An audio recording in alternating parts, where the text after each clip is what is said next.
Hello and welcome everyone. Today I have a very special conversation for you. We have with us the founders and managing directors of Glottis Limited, a company that started as a two-person partnership firm in Chennai back in 2004 and now has grown into a publicly listed logistics company operating across 125 plus countries and 6 continents.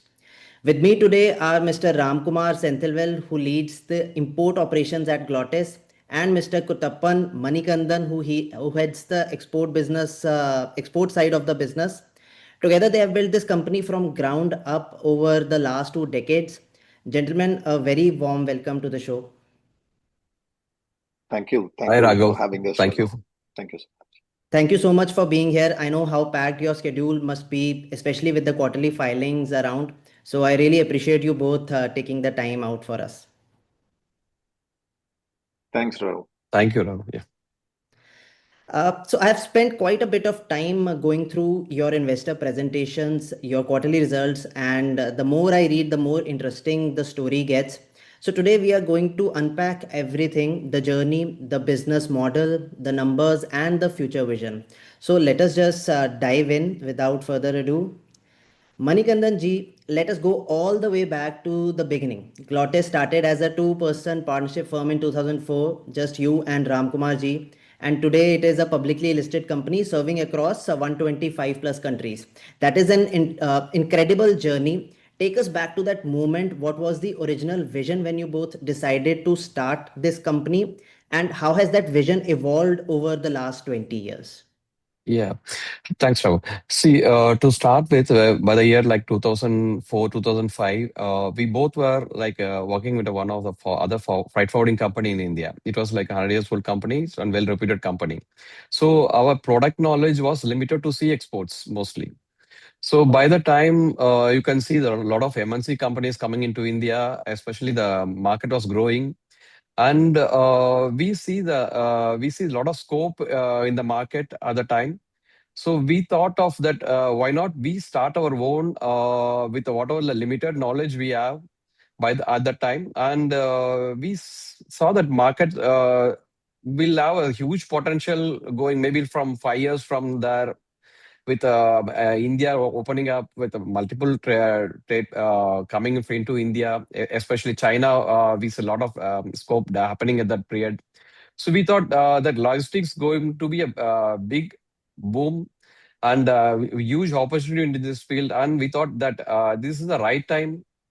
And from here, there is a huge potential to grow, and this industry will continue to grow in a longer run. So that made us to think, why not we start? And that's how this whole journey has started. That is the moment we thought, okay, let's do it. And that's how the Glottis came into picture. Absolutely, that is wonderful. And that is exactly what I wanted our viewers to hear, the story, behind a listed company. Ramkumar ji, would you like to add anything? What do you remember about those early days? How did you all start? I mean, anything from those days? So, Raghavji, still I do remember those golden days because when we started this company, me and Mani, we both was too young. So today also we are young, but the time we started was 26 years old, and the commitments for both the promoters, Mani and Ram, were very limited. So that gave us more confidence to deep dive into exploring this business opportunities. And we both were there, and we used to do even the Xerox. We do the sales, we do the invoicing, we do the payment collection. Everything rounds between Ram and Mani. So that is how we started. And that too, we had rented out a small CHA place. Like it is like 40 square feet, 45 square feet with a Okay. second-hand computer is what we started. Mm-hmm. And good, you tuned that old memories. Thanks for that, Raghav. Yeah, this is how we started, and today we are doing very well with all the Almighty and all the blessing of our customers and our teams. Yeah. No, no, I love that. You can really feel the passion, when you both talk about those early days. Now, Manikandan ji, I want our viewers to really understand the business itself.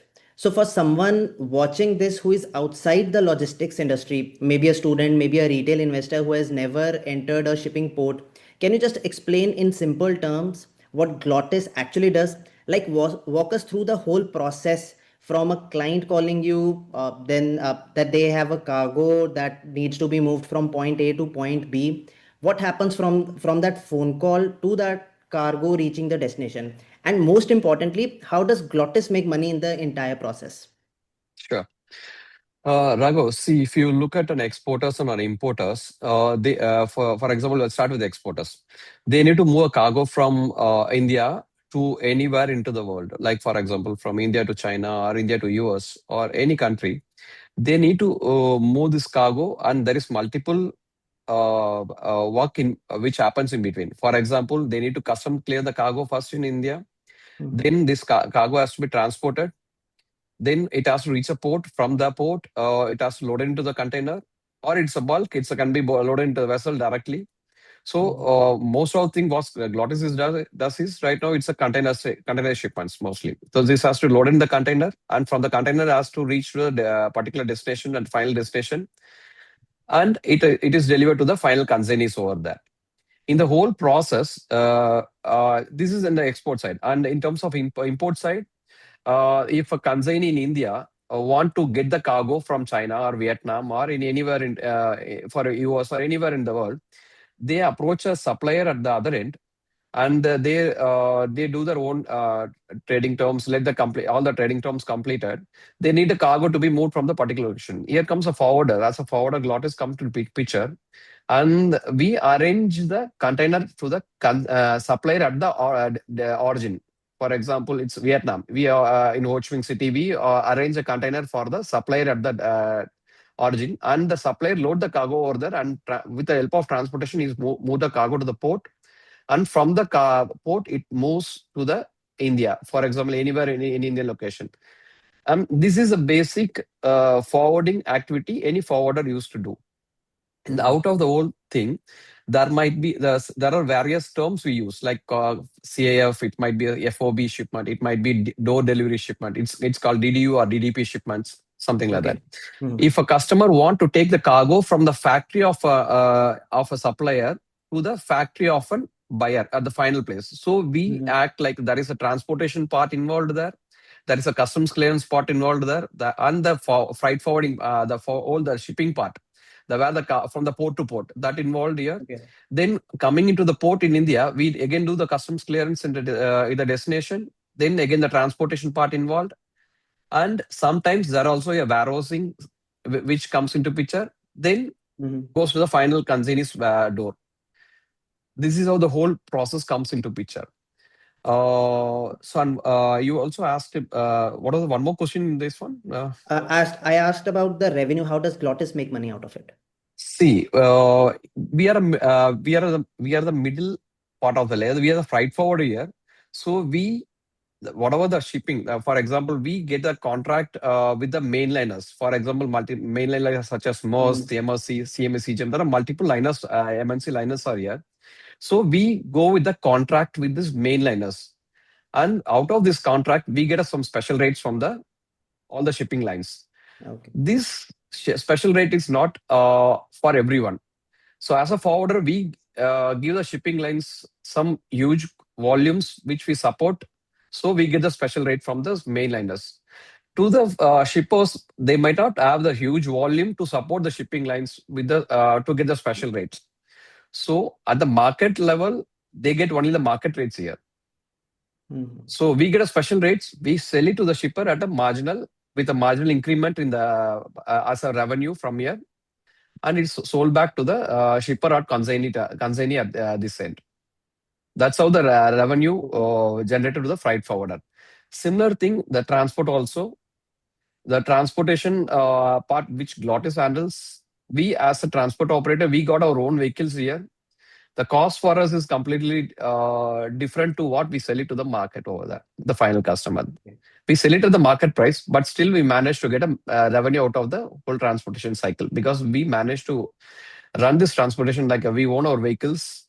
We manage to squeeze the cost of the at optimal level to generate better Mhm. revenue out of it.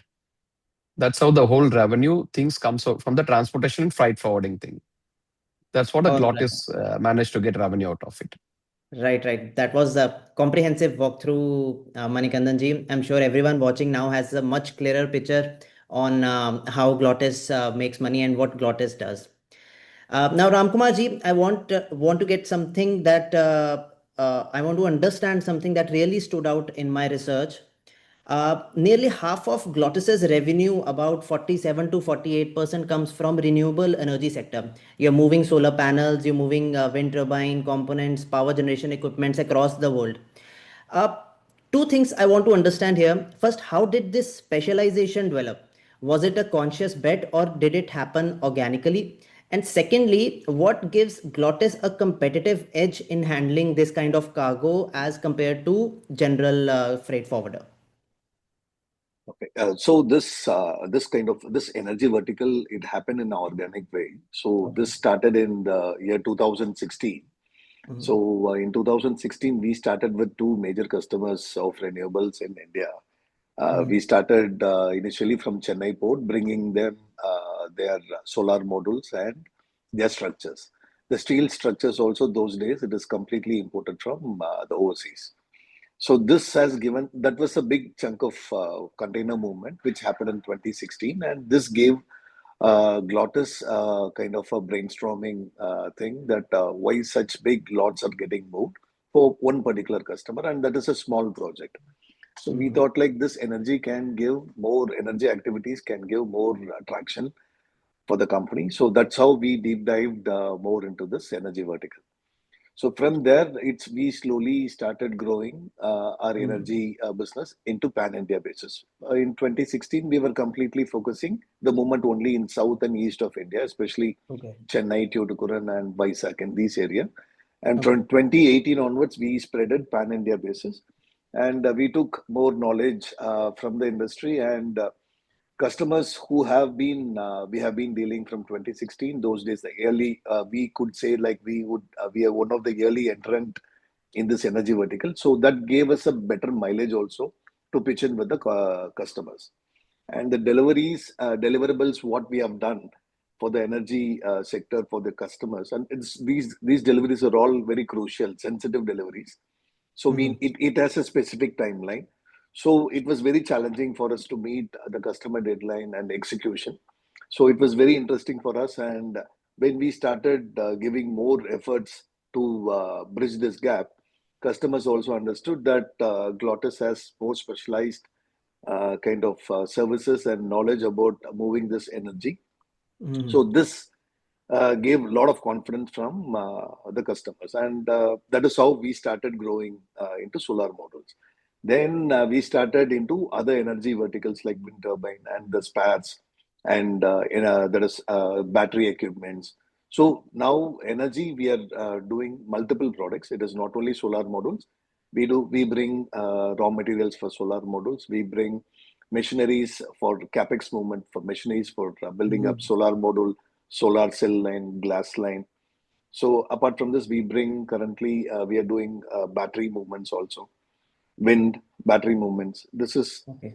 and this momentum is very strong in renewables, and that is how it is almost like 50% of our top line comes from renewable Comes from energy. renewables. Yeah. Yeah, Right, right. And when you think about the broader picture, India is targeting 500 gigawatts of renewable energy. So probably that's a natural tailwind for the company right now. correct. So till now, this installed capacity within India is like close to 100, gigawatt as of date, Mhm. and we have more. It is almost like another. We have left out almost like 65 to 70% odd till 2030, with the government of India's target of 500 gigawatt within Mhm. 2030. So we see this industry will keep growing in double digits. Right, sir. Now, sir, since we are on the topic of performance and numbers, the recent quarters have been challenging for Glottis Limited. Specifically, Q3 FY26 revenue declined 27% year on year, and EBITDA margins dropped from 9.5% all the way down to 2.8%. In fact, TEU volumes, which is the volume indicator, came down from 26,700 to 20,710. What was the reason behind this? And the question every retail investor would be asking is how should they read this period? Is this a temporary cycle? And what is Glottis doing to navigate through it? Raghav, this Q3 is very challenging for the whole industry, and it is a, I Mm, could say, all our investors that this is a temporary phenomena.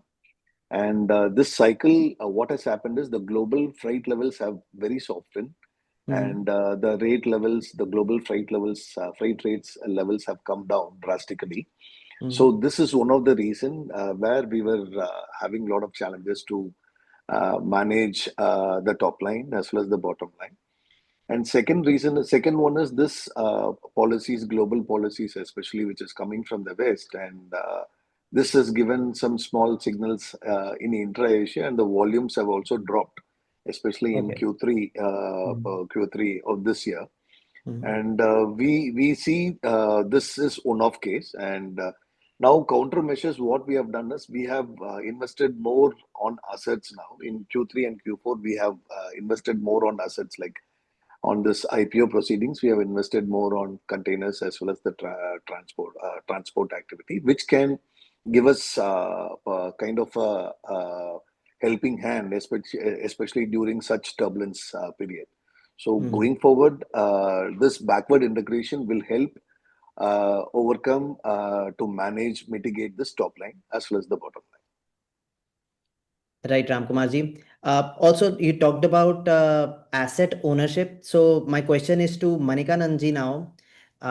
Glottis has traditionally been an asset-light company, and you work with 124 shipping lines, multiple overseas agents and transporters, rather than owning everything. But after the IPO, I've seen you have expanded your own fleet from 17 to 42 commercial vehicles, and you're actively acquiring containers as well. So, is this strategy shifting? Are you moving towards more asset heavy, or is it a hybrid strategy that you have shifted from being purely asset light model to an hybrid player? Raghav, to answer this, I would say it's not like asset light to asset heavy. I wouldn't say it's like asset right. I would say That's inside. Yeah, because see, if you look at the logistics industry as a whole, there are multiple layers here. For example, freight is just one activity here. Apart from there is a transportation, which is a crucial part, which helps us to bring the cargo from the shipper's place to the port here. So for most of the, if this market is completely unorganized at the moment in India, if you look at. So, and the players and the cargo we are handling is like, especially the high value cargos mostly. So, giving it to the unorganized market and managing this transportation activity is a huge challenge at the moment right now. So, we want to be a right kind of player with right kind of assets coming in. We are not going to just like go full like full mode into like buying so much of trucks like into the trucking company, because we are going to support our existing customer with our own transportation requirement alone. So whatever the trucking requirement we have been infusing will be used for our existing customer and not to the market mostly. So the customer, with high sensitive cargo, we need a right kind of transportation, dependable transportation people, especially from Glottis side, to move this cargo. That is how the whole thing came into picture. So right, I would say it's a right asset right model, then a asset heavy model. It's a backward integration to support our existing customer, and this will definitely help us in the long run, especially to gain the different type of customer. And the market is, as I said, market is completely unorganized. So player like Glottis handling the transportation will help a customer give more confidence in handling his cargo and reaching the final port. We look it in the positive side of the side of the spectrum, Raghav. Yeah. Right, right, Manikandan ji. We can say that it will give you more operations control, and uh, Operation control. At the same time, there is a more into the revenue side also. Also, hmm, it helps us to bring in more customer in the long run, will this especially with sorry, yeah. So will this impact our margins also? Will it improve our margins also going forward? definitely there will be certain increase in the margin as well. All right, sir. So, sir, one more thing that every person would be very keen to know is about the ongoing conflict in the Middle East, which has, disrupted some of the world's busiest shipping routes. How has this impacted Glottis's operations and cost, and how are you navigating around these challenges? So this is unfortunate situation which everyone is facing currently. Hmm. And shipping, definitely there is a lot of turbulence currently. Close to some 350 or 350 to 400 ships are stuck in Middle East, and they are not able to come out or move out. Hmm. Also, it has been anchored, and lot of containers which is on water from Asia, US into Middle East. It is all stuck, and they are discharging those containers in every single terminal across every port. So what's happening is it is not only availability of vessels, also every terminal in India, Middle East, sorry, India, Southeast Asia, and Africa, Europe, every terminal is getting congested due to this Middle East cargo, which is getting discharged. And once this situation improves, then only these containers can be moved into UAE. So till then, we will have a lot of turbulence and uncertain situation across the market. For Glottis, but we see we are not taking war situation as a positive way, but we have a lot of customers where we have to fulfill our commitments, and Hmm. especially the situation of war has come, especially in the Q3, which is like Q4, which is peak movement Right. time, Hmm. especially into India, both imports as well as exports. Hmm. We are trying to mitigate, and definitely we can positively win this current situation. As a company, definitely we are positive, and we can win together in this particular turbulence. Right, sir, makes a lot of sense. Ramkumar ji, here's a number that really stood out to me. 82% of your revenue comes from the repeat customers. I mean, now freight forwarding is known to be a price sensitive and highly competitive market. Clients can, switch for, forwarders for a very small price difference also. So, what does Glottis do differently that makes clients stay year after year? So here, the customers and our target customers are high value cargo customers.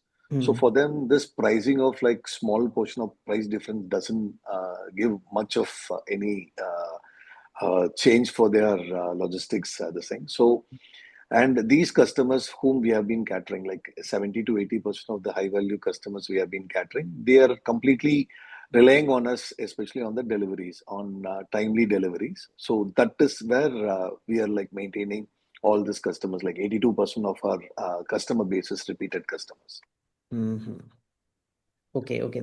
So that is kind of the, this does not show up in the balance sheet, so that is a good competitive mode to have. Yeah.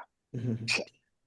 Now, moving forward, this is the question I would be most excited about because everything so far we have talked about is past and present. Manikandanji, let's talk about the future.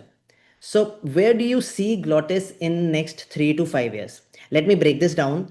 First of all, what is the revenue ambition? You did about 940 crores in FY25. And what is the revenue ambition that you have for the next 3 to 5 years, firstly? And secondly, where does the growth come from? Is it the new geographies, new service verticals like warehousing, or are there any acquisitions on the table? What is the whole playbook that you have for the next 3 to 5 years? Raghav, if you look at what Glottis is, see, we are predominantly a south-based company. So though we like get got obviously like 10 of location different location in India, like multiple Mhm. different ports and ICDs, we are a Mhm. predominantly a south-based company, and the most of the major sales force all comes from the south. Till Okay. now, I mean, till last quarter, I would say like most of the sales happen. People travel to north to do the sales, and even like the spread is like 40% from the west. Volume comes from the west ports like Okay. Mudra and Navasheva, Mhm. and 40% from the south ports like Tuticorin, Chennai, and Cochin, something like that. Mhm. And remaining 20% from the rest of the port, like Kolkata and other ports. That's how the Mhm. rest of the volume split is happening. But these all the sales happening came from the south. People travel to these regions like Pune to Mumbai to Ahmedabad, like Delhi, and these people travel to these locations to convert these sales.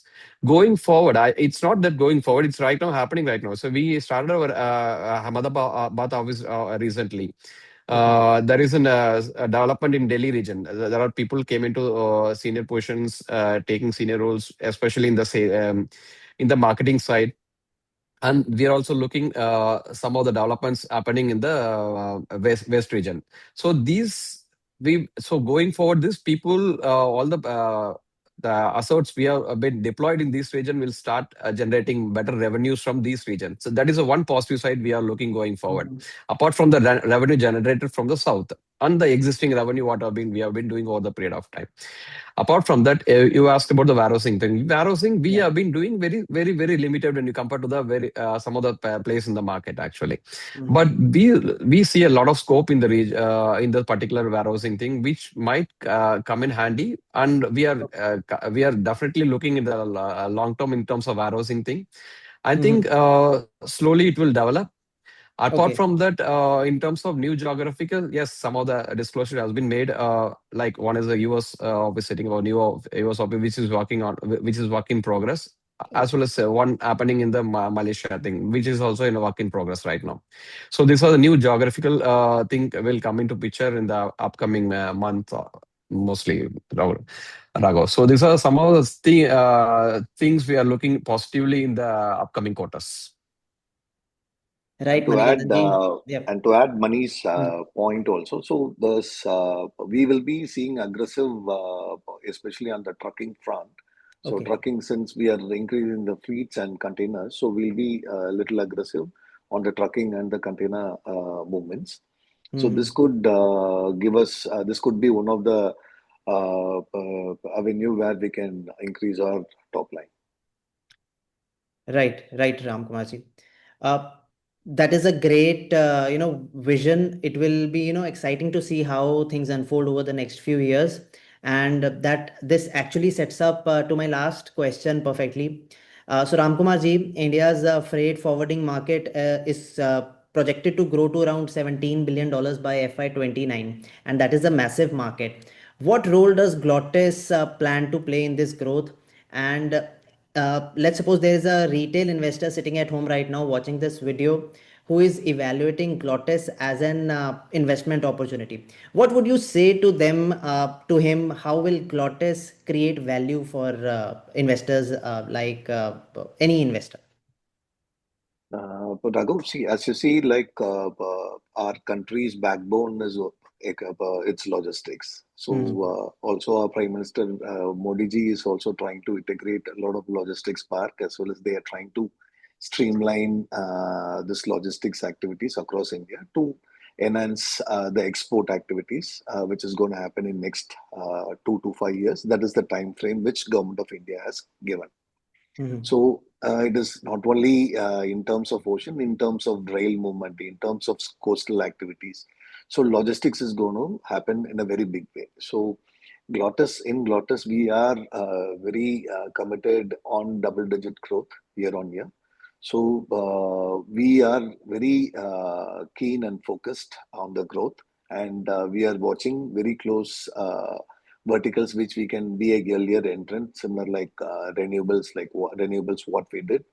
And our focus is very close along with the policies of Government of India and also the new investments which is happening from Southeast Asia, Europe into India. Hmm. So we will be focusing those commodities going forward, and this could help all our investors to scale up, grow along with Glottis. Right, Ramkumarji. Manikandanji, anything you would like to add to this message? Your closing remarks? We look positive going forward, Raghav. So as a company, we look very positive and bullish on the whole thing happening, especially from the government of India side, Hmm. with a lot of schemes, especially promoting the logistics side. I think this will, with the transportation, what lot is going to get into the fold, and whatever the containers, which will help the cargo more the faster pace. I Hmm. think this will definitely help the final customers. So we look positive going forward from now, Raghav. Thank you so much. And I think the viewers really appreciate the honesty from the management. And Ramkumar ji, Manikandan ji, I want to sincerely thank you both for being so candid and taking out time for this conversation. I feel this interview would give a lot of clarity to the investors about Glottis Limited, your business journey, and the people behind it, most importantly, and the vision ahead. For everyone watching, if you found this conversation valuable, do hit the like button and do your own research, make informed decisions. This interview is in a no way buy or sell recommendations from me or from Legacy's Capital. And thank you, gentlemen. It was an absolute pleasure to host you guys. Thank you, Thank you, Raghav. Rahul. Thank you so Thank you much. for this interview. Thank you. Yeah. Thank you.